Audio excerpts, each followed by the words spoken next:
Continuing coverage from the White House of this roundtable related to Antifa. We've been balancing this out with the perspective from cities like Portland. Nancy Liu reporting from there on what's happening on the ground, what people are telling her, and how that compares to what the president just told us. We have Geraldo Rivera standing by as well, our correspondent-at-large, who joins us at around this time each day with the Daily Take. And your thoughts on this, Geraldo, the way the president is describing things, as he just did. You had like this reporter from Portland who told a personal story, and the president's comments after that about Portland and then about Chicago, and the idea that he's going to use, it seems, the hint here is like some justification of designated Antifa, loosely organized Antifa, as a terrorist organization to go into maybe other cities after Portland and Chicago and others. What do you make of it all?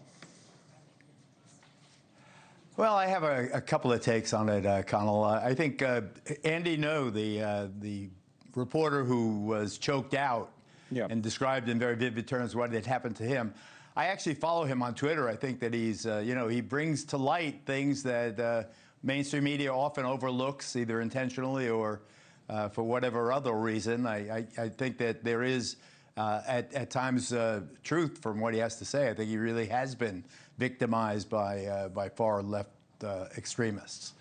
In terms of what the president said, however, I mean, the tone that he took, particularly as he described the Attorney General Pam Bondi's testimony yesterday, the tone the president took, I thought Niall in your previous segment was absolutely right.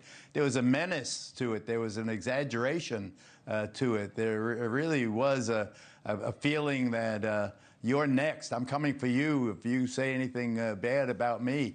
And now, it seems so far beneath the presidency. On the one hand, he's making peace and with nations and history. On the other hand, taking this occasion to threaten to militarize law enforcement, which is a violation of the Constitution.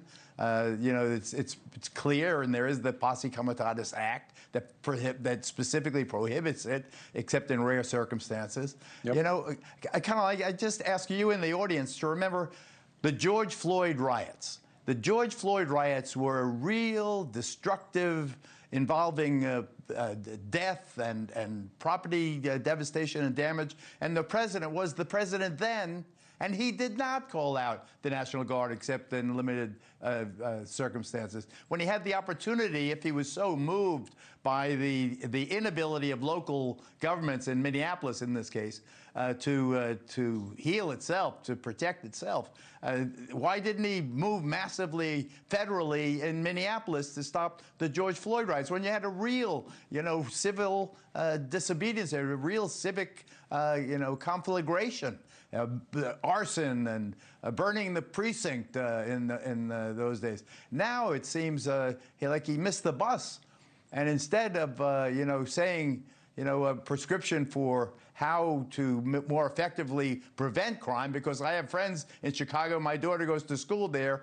Right. We are very concerned about her safety, as we are in other cities at other times. That's for real. And we caution her as to what geographic territories are off limits and what conduct, the public transit and so forth. But I'm embarrassed for my old friend because here he is on the verge of have the greatness recognized with Gaza, particularly. That's specifically what I'm thinking about. And yet he's saying, you're next, and watch out. And, city by city, we're going to get you in entire ways. It's it's the two faces of the president for sure. Thank you for watching. Subscribe below and download our NewsNation app right now on your phone, and you will get fact-based, unbiased news for all Americans.